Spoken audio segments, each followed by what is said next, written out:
हम गुंजन चौधरी मैथिली गुंजन चैनल पर समस्त मिथिलावासी के प्रणाम करै छी। आइ हम एकटा बधाइया गीत प्रस्तुत करऽ जाइ छी। आशा करै छी जे अहाँ सबके ई गीत नीक लागत। सासो लारो ना झगड़ो अलग का दिया, सासो लारो ना झगड़ो अलग का दिया। अपन चूल्हा ला लिया, अपन चौका ला लिया, अपन चूल्हा ला लिया, अपन चौका ला लिया। हमर पापा जी के खरीदल गैस चूल्हा द दिया, हमर पापा जी के खरीदल गैस चूल्हा द दिया। सासू लारो ना झगड़ो अलग का दिया, सासू लारो ना झगड़ो अलग का दिया। अपन खटिया ला लिया, अपन पटिया ला लिया, अपन खटिया ला लिया, अपन पटिया ला लिया।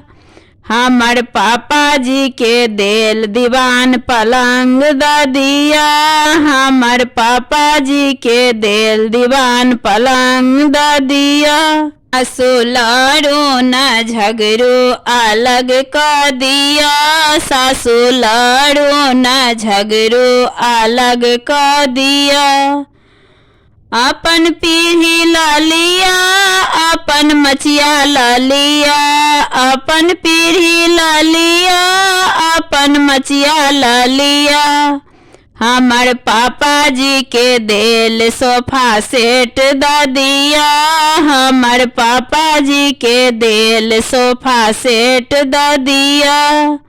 सासू लारो ना झगड़ो अलग का दिया, सासू लारो ना झगड़ो अलग का दिया। अपन बेटा ला लिया, अपन पोता ला लिया, अपन बेटा ला लिया, अपन पोता ला लिया।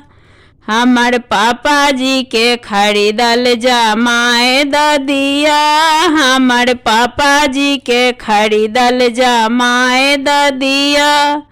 सासू लारो ना झगड़ो अलग का दिया, सासू लारो ना झगड़ो अलग का दिया। सासू लारो ना झगड़ो अलग का दिया।